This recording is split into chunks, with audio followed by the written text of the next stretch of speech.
What do you say is the biggest, or at least one of the biggest challenges you face in your relationships? It might be with your spouse, it might be with your kids, it might be with your parents or a friend, supervisor, maybe an employee you supervise, maybe even with yourself. What would you say? Let's see with my step ahead. I am an ACC certified master life and mental health coach and the founder of My Step Ahead, where you only have to be a step ahead to help the person behind you. This, this channel exists to help you address, heal, and grow from life circumstances and challenges. So today we're going to talk about communication because no matter who you talk to, somewhere along the line, if you did a family feud question of what are the top issues in relationships, communication is probably in the top three, if not one of the top two. Money is always another. We'll get to that one later because everything ties into communication.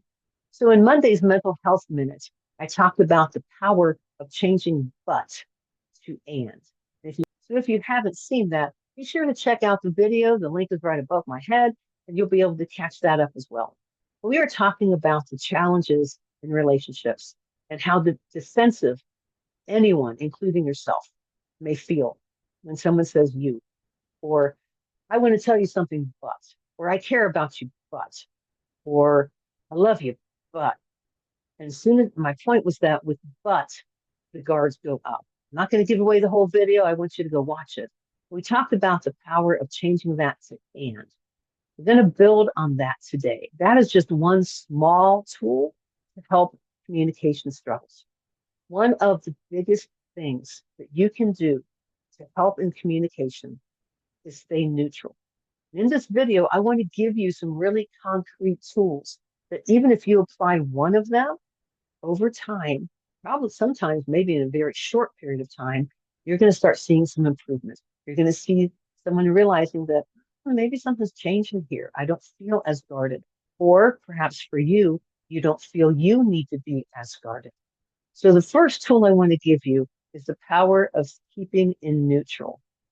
Think about when you're driving your car.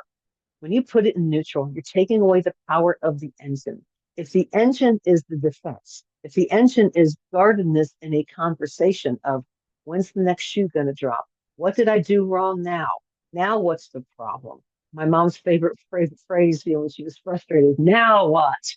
And we joke about that. And in a conversation, when you are able to stay neutral, it really takes away the power that engine, that power. Because when your car's in neutral, if it's moving, at least it's moving in coast, but it's diving down in the engine. And that in a conversation allows you to be able to lower the defenses so that you can have just a conversation without all the extra stuff that might come powering in and towering into it all. So in another video, and I'll put the link in the show notes as well, we also talked about the power of without attachments. So that link will also be in the show notes. Be sure you check that one out as well, because again, that is another tool in your toolbox. Staying neutral is similar to without attachments, yet it is different. You're staying neutral, you're able to keep the emotion out of it and just try to look at it as a problem-solving situation. You're trying to understand the information. You're trying to seek more information. You're not making any judgments. You're not rushing to any conclusions. You just want to see what's going on. So the first tool in your toolbox to improve communication in any situation is to remind yourself to stay in neutral. When you find your engine kind of getting reared up, you're getting irritated, you're getting aggravated, you're maybe starting to get defensive, put yourself back in neutral. That'll make a big difference in how you come off in the conversation.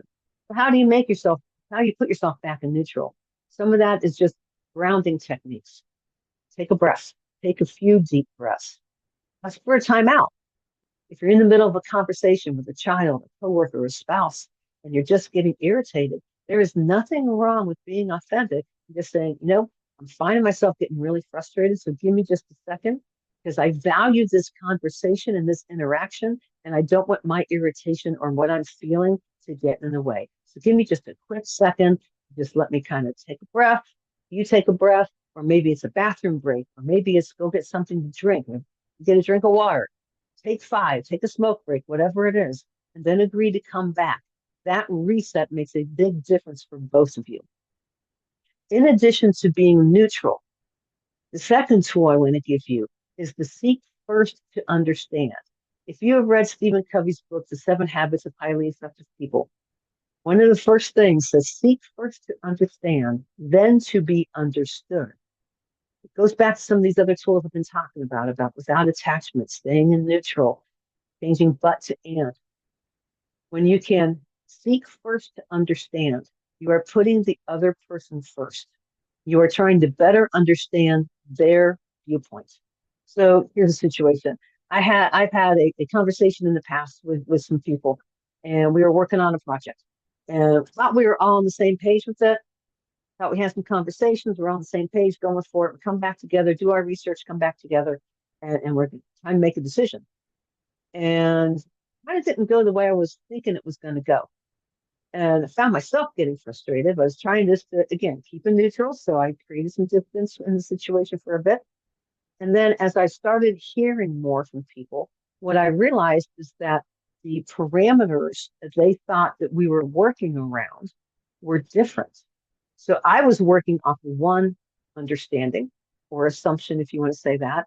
Others were working off of another interpretation. And thus, when we came back together and came up with totally different solutions to the situation, no wonder everybody was frustrated because everyone's interpreting it different ways. So when we're able to seek first to understand and then to be understood, as we picked it apart, that's where we realized that we were not on the same page to start with. We had the general consensus of what we were going to do, but we didn't understand what the measurement was going to be. What was the item that we were measuring against? Because there were a number in play, and we had picked different ones unknowingly. So when you seek first to understand in this situation, it helped lower the frustration because then we realized that, hey, we're not necessarily doing something wrong, or we're not, you know, we're not frustrated for no reason. We were frustrated because we weren't on the same page to start with. So when you seek first to understand, you are able to get a better viewpoint of what the other person's perspective is. And that is another piece of the puzzle of getting the story straight of whatever the situation is. Because then you're able to then be able to identify more of what's a source of conflict. So stay neutral.